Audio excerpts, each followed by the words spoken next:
Política do Dia no ar, já dando boa tarde aos nossos comentaristas políticos. Eliezer Rodrigues, seja muito bem-vindo, jovem. Boa tarde, Lívio Galeno, João Magalhães, telespectadores, boa tarde a todos. Tu acredita, Eliezer, que esse dia chegou? Olha quem está aqui do nosso lado.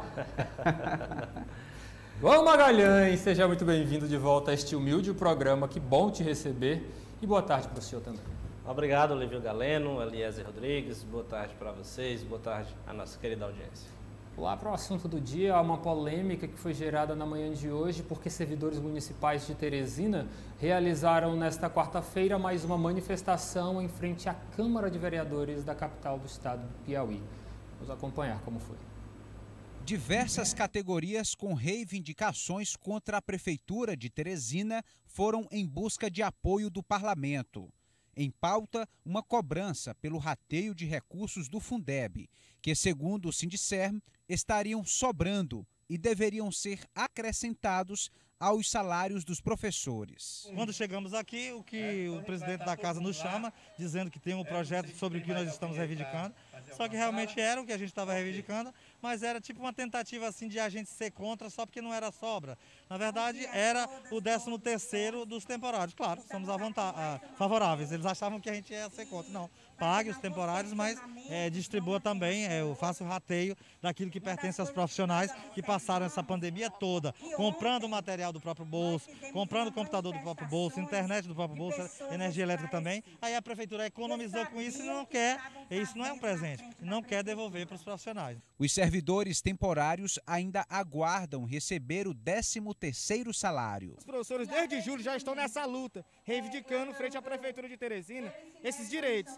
E só os professores, mas agora no fim do ano, muitos médicos temporários, muitos enfermeiros temporários, técnicos temporários da Prefeitura perceberam que esse roubo que a gente já tinha sentido em julho nas férias, eles sentiram agora no 13º em dezembro, quando não caiu na conta deles.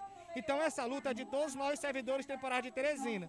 Só que hoje teve foi protocolada essa lei, entretanto não tem nada garantido para nós ganharmos esse 13º esse ano. A gente quer algo de concreto, a gente quer receber esse ano, porque a gente já trabalhou esse ano, não foi o outro ano. Quanto ao rateio de recursos do Fundeb, o líder do prefeito na Câmara diz que não há a sobra de recursos afirmada pelos sindicalistas. Bem, eles estiveram ontem na prefeitura, fizeram a manifestação, o prefeito recebeu uma comissão, né, dos servidores e foi discutido e mostrado que não existe essa sobra de recursos que eles falam. Né? E a prefeitura, inclusive, se comprometeu, me parece que hoje ou até amanhã, entregar o demonstrativo disso. Quer dizer, se houvesse rateio, se discutiria, mas como não há sobra, não se tem como fazer o rateio. A outra reivindicação é que eles pedem que coloquem lei. Não vejo problema, agora isso depende da prefeitura, né? Se tiver sobra, que se faça. Eu acho que se for legal, não tiver problema nenhum e assim o prefeito entender, ele pode fazer isso. Já o pagamento do 13º salário dos servidores temporários está assegurado. Vai sim, o projeto já está na casa, ele foi lido hoje, na sessão de hoje, ele será votado na sexta-feira, né, que já é uma garantia em lei de que esse pessoal, os temporários, vão receber o seu 13º. Situação, hein, Eliezer? O clima esquentou na Câmara. É verdade, a cada semana uma pauta polêmica, sindicalistas e servidores se mobilizando. Observamos aí um ponto de dissensão muito forte, Lívio Galeno, no que diz respeito a essa possibilidade de divisão de recursos do Fundeb, né? Recursos federais destinados para a educação. Segundo o sindicato, há uma sobra desses recursos que deveria ser dividida, repassada aos trabalhadores. Segundo a prefeitura, nada sobrou. Então aí certamente uma discussão que vai entrar para o campo jurídico. Já temos informações que o próprio Tribunal de Contas do Estado será procurado em busca de entendimentos técnicos para saber se há ou não possibilidade de rateio de recursos do Fundeb. Em havendo, isso deve acontecer. Alguns municípios estão fazendo esse rateio, aí a Prefeitura de Teresina vai ter que realmente provar que não há recursos de sobra para os trabalhadores. Quanto ao 13º dos temporários, aí mais tranquilidade, né? O líder do prefeito, aí sendo a voz do Poder Executivo na Câmara, afirmou que vai ser deliberado, votado até sexta-feira, para assim proceder o pagamento dos servidores temporários. João Magalhães, essa queda de braço entre servidores e prefeitura é histórica, ela sempre acontece por diversos motivos. Os servidores que acham que realmente estão com seus direitos feridos têm que se manifestar mesmo, garantir o que realmente lhes cabe. Mas como é que você avalia essa questão? A prefeitura disse que não tem sobra, o sindicato garante que tem. Como é que se chega a uma solução a essa queda de braço? Transparência, né, Lívio? Com certeza, a prefeitura precisa deixar bem claro os recursos, a quantidade de recursos que entra, né, e também o tipo de recurso em que ele é qualificado lá no Executivo Municipal, para a partir daí partir para uma explicação mais clara aos trabalhadores. Como a Eliezer falou, muitos municípios, inclusive do interior, estão pegando esses recursos e efetuando pagamento de 14º, 15º. Tem prefeitura pagando até o 16º salário livre para professores no interior do estado, utilizando esses recursos de sobra do Fundeb. Então, os trabalhadores têm todo o direito de reivindicarem, de cobrarem mais transparência. Se não ficarem satisfeitos com as explicações, o caminho natural realmente é judicializar a questão, procurar o Tribunal de Contas, para que haja um parecer jurídico que dê aí embasamento técnico para qualquer ação que o sindicato vá tomar. Por outro lado, a prefeitura com certeza precisa agir com mais transparência. Agora, esse embate realmente ele é histórico e ele é até natural. A gente acompanhou no mês passado, principalmente, as discussões envolvendo a questão previdenciária e agora novos direitos dos trabalhadores que eles entendem que estão sendo retirados, não estão sendo respeitados.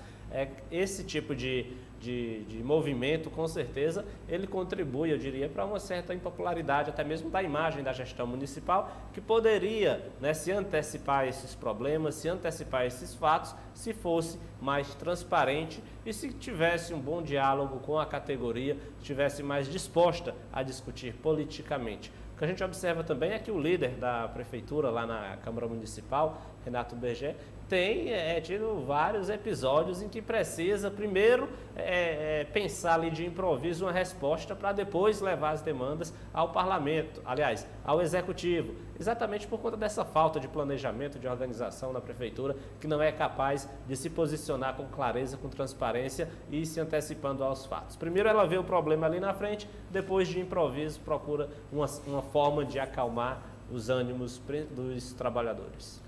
Eliezer, eu entendo que o contexto é de pandemia, nem toda a massa que estava em frente à Câmara seria bem-vinda em um ambiente fechado por conta do novo coronavírus, mas acredito eu que faltou uma certa atenção do parlamento em resposta a pelo menos ouvir o que a categoria tinha a solicitar. Na sua reportagem ouvimos aí a resposta de Renato Berger, mas a impressão minha ou os parlamentares da capital do estado do Piauí nem se detiveram a ouvir a população? Esse é um ponto fundamental que você observou, Lívio Galeno. Os manifestantes foram em busca de uma audiência pública e não foram atendidos. Hoje a Câmara Municipal votou o orçamento, que tradicionalmente é o último ou um dos últimos atos do parlamento ao final de cada ano legislativo.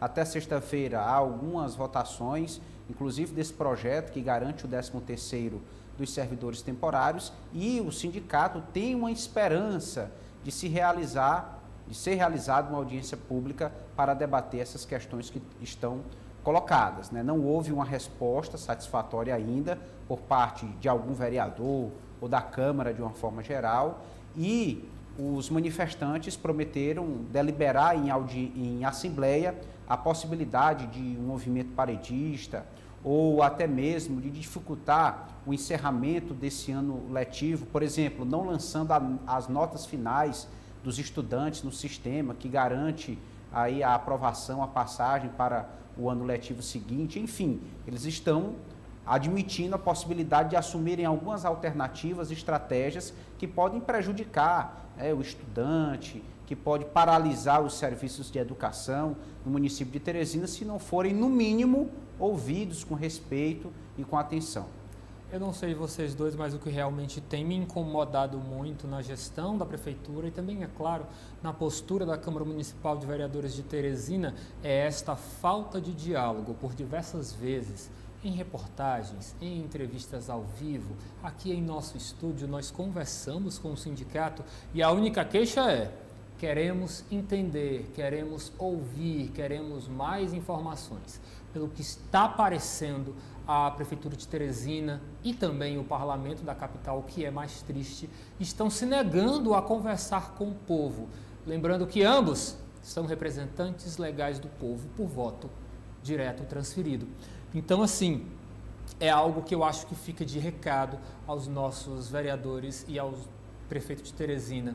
Pode não ser ano eleitoral para a eleição de vereador e de prefeito, mas este ano vai chegar. Esta oportunidade do povo se manifestar por intermédio do seu voto já se aproxima. E se você hoje não escuta o povo, por que quer entrar na casa do povo pedindo o voto lá em 2024? Vamos refletir, vamos pelo menos ouvir o que o povo tem a dizer, viu, João Magalhães? Essa situação, ao meu ver, está se tornando insustentável. A população de Teresina só quer ser ouvida, ninguém quer nem saber.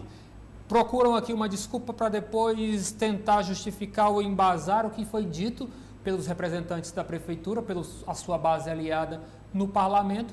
Depois é que vão se preocupar em um dia, quem sabe, se tiver tempo, ouvir o que a população tem a dizer. Isso é um pouco absurdo. Olha, Lívio, e é interessante e triste ao mesmo tempo, porque na campanha eleitoral todo mundo só fala em ouvir a população, em ouvir os anseios da população e apresentar propostas. Na campanha eleitoral o candidato sabe de tudo, sabe solucionar problema de transporte, de educação, de saúde, de infraestrutura, sabe gerar emprego e renda. Agora, depois que ele assume o seu cargo eletivo, seja na prefeitura ou na Câmara Municipal, ele esquece essa parte de ouvir a população. Querem exatamente o contrário, colocar em prática um modelo pessoal de gestão, mas utilizando o recurso público, que é de todo mundo, sem dar ouvidos para ninguém, né? Gastando o dinheiro público como se fosse privado, decidindo por conta própria, por conchavo político, por decisão pessoal, a forma de gastar recursos que pertence a todo o povo de Teresina.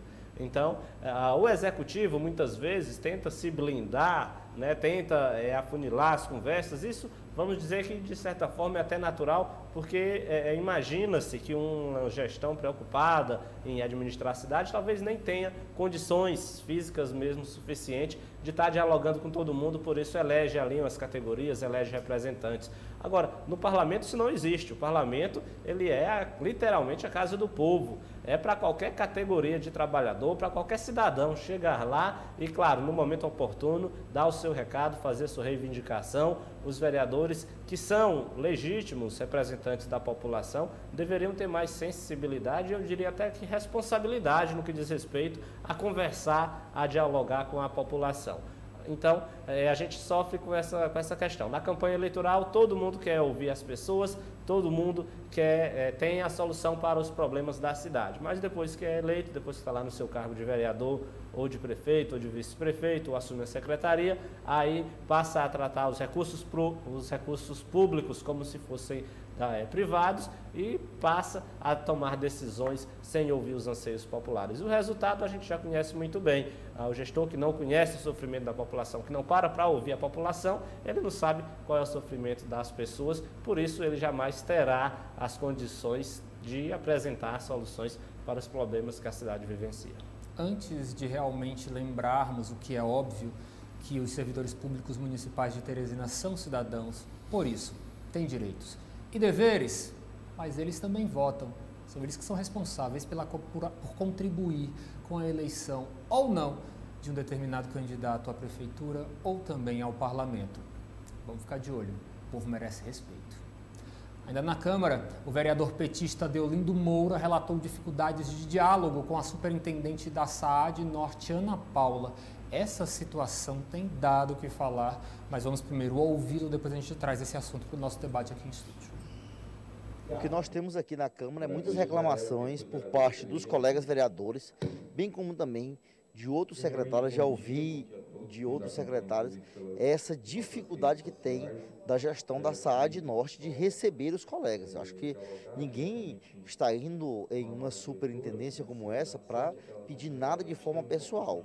Nós fomos eleitos, é importante destacar isso para alguns secretários da gestão do Dr. Pessoa, fomos eleitos para reivindicar ações para a Prefeitura Municipal de Teresina através das secretarias. E nesse sentido, esse, como papel do vereador, é importante que seja destacado, fixado na cabeça dos nossos gestores, sejam eles estadual ou municipal. E o fato é que essa dificuldade, ela gera mais problema para a cidade. O gestor, ele não pode selecionar quem são os vereadores, os líderes que ele vai receber.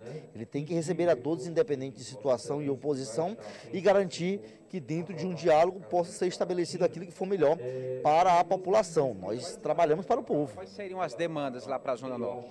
Tem muitas aqui, colegas colocam situação como de calçamento, de limpeza pública, bem como também de reformas, pequenas reformas em espaços. Então, nesse sentido, é importante que nós possamos aqui garantir o diálogo com a gestão, continuar garantindo o diálogo com a gestão e que os secretários se conscientizem de que essa é a nossa tarefa, bem como eles têm a tarefa deles. Um alerta bem forte, hein, João Magalhães? A situação não está tão tranquila assim entre os vereadores e a superintendente da SAAD Norte.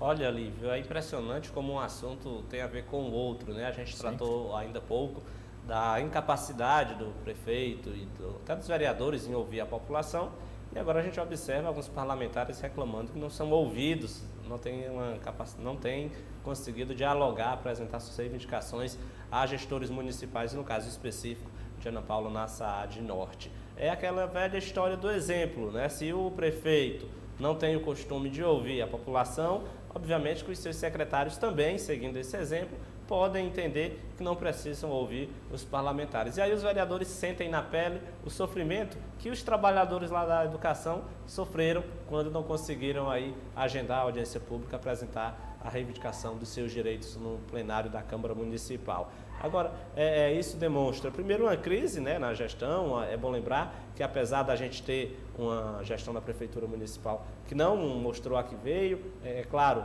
com algumas exceções no próprio corpo administrativo, a gente observa que a Câmara Municipal não fez, ao longo desse ano, uma oposição ferrenha ao prefeito Dr. Pessoa. Pelo contrário, vereadores que a gente esperava que tivessem uma voz mais ativa na defesa dos direitos da população, acabaram passando muito tempo calados, nesse clima de independência, tentando buscar um espaço lá na prefeitura. Agora, no final do ano, começam a aparecer aí esses impasses, esses conflitos entre parte dos parlamentares e alguns gestores. Então, vem a confirmar aquela velha história da falta de planejamento, da falta de gestão, da incapacidade de diálogo e também de próprios erros, né, na condução da comunicação da gestão municipal de Teresina, e isso com certeza reflete nos ânimos lá dos parlamentares na Câmara Municipal.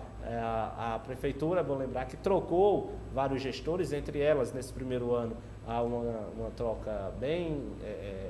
que foi a da Secretaria de Governo, exatamente porque o então indicado, na época, Adolfo Nunes, não conseguia manter um bom relacionamento com os vereadores. Parece que esse problema persiste, pelo menos com parte do secretariado. A superintendente se manifestou, não é isso, Eliezer? Verdade, encaminhou uma nota à imprensa, Lívio, basicamente destacando que está, sim, disponível para conversar, para ouvir, para trabalhar junto com os vereadores. Reconheceu que sabe muito bem as prerrogativas dos parlamentares, que tem essa função, e negou aí qualquer barreira criada, qualquer dificuldade de relacionamento. E em relação ao requerimento verbal apresentado na Câmara Municipal de Teresina, a superintendente afirma que está aberta para se apresentar quando for convocada e detalhar as ações executadas pela SAAD Norte. Realmente não é uma situação comum de se ver. É um vereador atacando, cobrando publicamente um gestor do Poder Executivo, nesse caso, uma superintendente de região. Mas chegou-se ao ponto, aí, pela falta de entendimento, do vereador Deolindo trazer a público esses questionamentos, né? Tentar realmente trazer para a sociedade a situação que está emperrando muitas iniciativas na Zona Norte. O próprio vereador Deolindo nem sequer mora na Zona Norte, ele mora na Zona Sul, lá no bairro Promorá. Então, certamente foi pleitear algo de interesse da comunidade, da coletividade. Não há aí nenhuma intenção individual nesse processo e ainda assim não é ouvido. Então, é a característica de uma gestão realmente insensível, uma gestão que tenta mascarar problemas e não se compromete como se comprometeu na campanha política, o que representa um engano à cidade de Teresina. Então, que a secretária Ana Paula e todos os outros que fazem parte da gestão da prefeitura possam repensar as suas posturas, a forma de trabalhar, porque todos os gestores públicos, independentemente, pessoalmente, devem satisfação à sociedade. Estão ali para fazer a gestão que o povo confiou para o bem de todos e não é fechando as portas que os problemas serão resolvidos.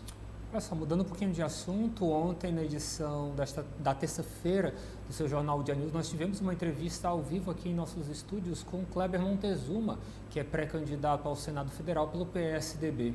Durante a conversa que eu tive com ele, ele até assumiu de que ele poderia deixar o PSDB se realmente assim for melhor para viabilizar essa candidatura dele ao Senado. Sobre o assunto, o vereador Edson Mello manifestou o desejo de manter Kleber Montezuma no PSDB para a disputa ao Senado. Vamos ouvi-lo. O professor Kleber tem conversado conosco e tudo indica que ele permanecerá no PSDB. Quanto relação à candidatura ao Senado Federal, vai ter a haver conversas, porque eu disse para o próprio Kleber que seria interessante uma conversa entre o nosso Silvio Mendes e o nosso ministro Ciro Nogueira. Então, para que não haja uma candidatura dissidente de um grupo que vem se formando nas oposições no estado do Piauí. Ele poderia sair sozinho, isolado, sem o apoio da base, do Progressistas e de outros militantes? Olha, ele estando no PSDB... nós não poderíamos também impedi-lo de ser candidato, mas eu acho interessante que haja um entendimento para que ele não saia assim uma candidatura dissidente da do grupo. Mais um golpe na estabilidade do PSDB, Eliezer Rodrigues. É verdade, o partido tem enfrentado essa crise de esvaziamento, muitos nomes se inclinando a sair do partido, outros já saíram formalmente. E aí entra essa questão que envolve o nome do professor Kleber Montezuma.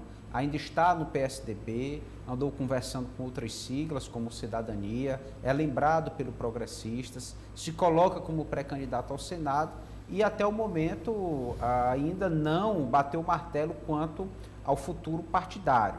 Agora, o próprio vereador Edson defendeu aí a unidade do grupo. A oposição está tentando se fortalecer ao máximo, na medida do possível, se unir, quase 100%, para assim entrar de maneira competitiva contra o atual governo do Estado. Assim, há também a pré-candidatura de Joel Rodrigues ao Senado da República. Então, considerando aí essa dualidade, dois nomes da oposição para disputar a vaga de senador, que deve ser contra o governador Wellington Dias, é preciso se repensar as estratégias. Se realmente querem evitar divisões, fragmentações, o ideal é que apenas um dos nomes entre oficialmente nessa disputa com o apoio de toda a base de oposição.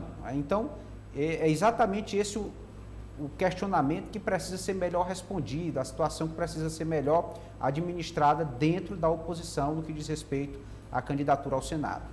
No início da história, João, a gente observava que o PP, o Progressistas, rumava para uma tentativa de valorização, de reerguer até o próprio PSDB através desta parceria de olho em 2022. Mas o que nós estamos observando na prática é, Silvio Mendes já começa a dizer que pode mudar e que deve mudar de partido, tendo como destino o Progressistas.